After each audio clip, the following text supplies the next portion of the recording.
evidência interna. Quando aplicamos o teste da evidência interna para a Bíblia, verificamos a ausência de contradições no texto.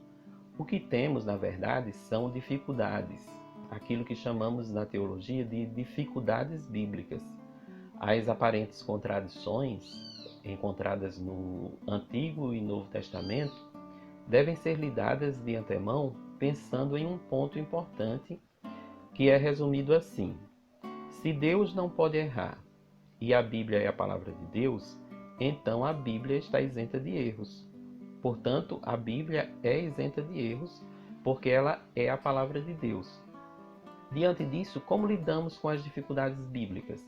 Lidamos com elas reconhecendo que são dificuldades porque essas determinadas passagens exigem pesquisas profundas e uma leitura rasa não é suficiente para elucidar a questão. Particularmente, eu nunca acreditei que o texto original da Bíblia tivesse erros e fosse recheado de contradições. Sempre soube que, por causa das constantes traduções e versões, era possível haver erros nesse sentido, mas não no seu texto original, que guardava a mensagem, a revelação de Deus para o homem. No livro A Bíblia através dos séculos, o teólogo e pastor Antônio Gilberto apresenta algumas regras que podem ser usadas para eliminar as dificuldades bíblicas. São regras como a leitura contínua da Bíblia toda, porque os críticos normalmente só conhecem aquela passagem que estão criticando. O contexto bíblico, pois as ideias não estão isoladas. O sentido literal e figurado do texto, pois em qualquer linguagem há regras gramaticais. O contexto geográfico, cronológico e antropológico, ou seja, a cultura oriental dos tempos bíblicos, além da linguagem antropopática ou antropomórfica, que são as referências a Deus em linguagem humana. Ele também escreveu que um espírito ceticista, farisaico, preconceituoso e orgulhoso sempre achará falhas na Bíblia, porque dela se aproxima querendo importar suas falsas ideias, quando a atitude correta devia ser exportar as ideias dela. Ou seja, os erros encontrados na Bíblia são sempre do lado humano. Como afirmou Agostinho, num caso desses deve haver erro do copista ou tradução mal feita do original, ou então sou eu mesmo que não consigo entender.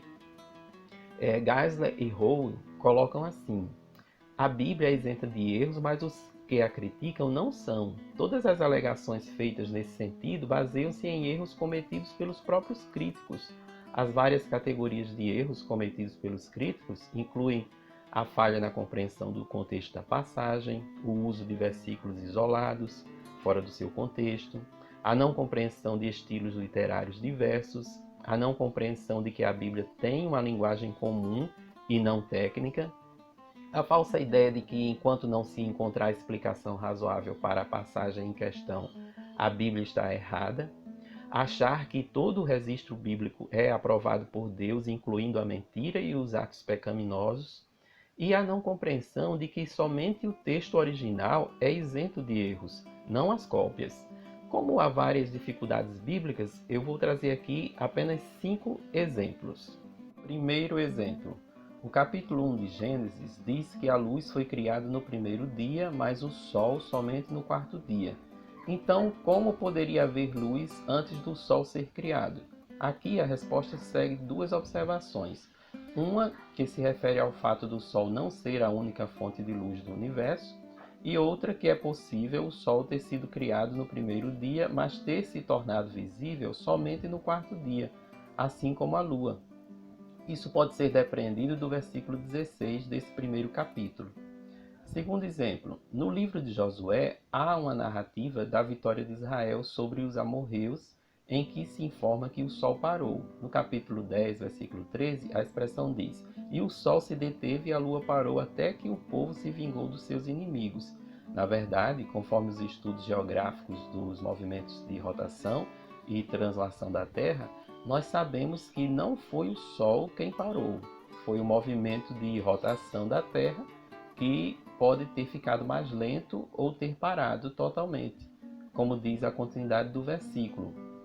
O Sol não se apressou a pôr-se quase um dia inteiro. Esse é um caso da não compreensão de que a Bíblia tem linguagem comum e não técnica.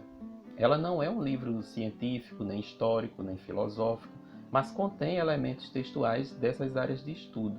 Até porque os próprios cientistas da área meteorológica também se referem à hora do dia como nascer e pôr do sol, uma linguagem não científica. Terceiro exemplo, com quem Caim se casou? Já que a narrativa do texto de Gênesis, naquele momento, só fala em Adão, Eva e seus 2 filhos. Quem foi a mulher de Caim? A resposta é que Caim deve ter casado com uma irmã ou sobrinha sua. O longo tempo de vida de Adão, 930 anos, e o fato de ter tido filhos e filhas, possibilita o encontro de Caim com sua esposa parente. Quanto a ele ter cometido incesto, se a raça humana começou com um casal apenas, é óbvio que deveria haver relações iniciais entre parentes. O mandamento relativo ao incesto só foi dado nos dias de Moisés, tendo em vista os defeitos genéticos que podem vir dessa relação sexual, o que não aconteceu no início, pois Deus fez o ser humano geneticamente perfeito. Quarto exemplo. Em Mateus 8,28, temos a informação de que foram 2 os endemoniados libertos, mas Marcos e Lucas só registraram 1. Esse não seria um caso de contradição? E outro caso semelhante ocorre com a informação de Mateus da cura de 2 cegos, mas Marcos só se refere a 1. Foram 2 ou só 1? Bom, quanto aos endemoniados, foram 2 que se aproximaram de Jesus. E enquanto Mateus mencionou os 2, Marcos e Lucas só mencionaram um deles. Talvez apenas esse mencionado tenha se destacado mais. Porém, o fato deles terem mencionado só um não nega que tenham sido 2, como Mateus mencionou. Marcos e Lucas não disseram que havia apenas um. Essa palavra apenas não se encontra no texto.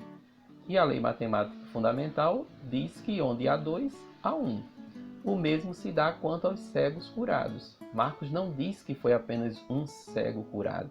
Ele apenas se concentrou naquele que ele conhecia, pois se refere até ao nome do seu pai, Timeu.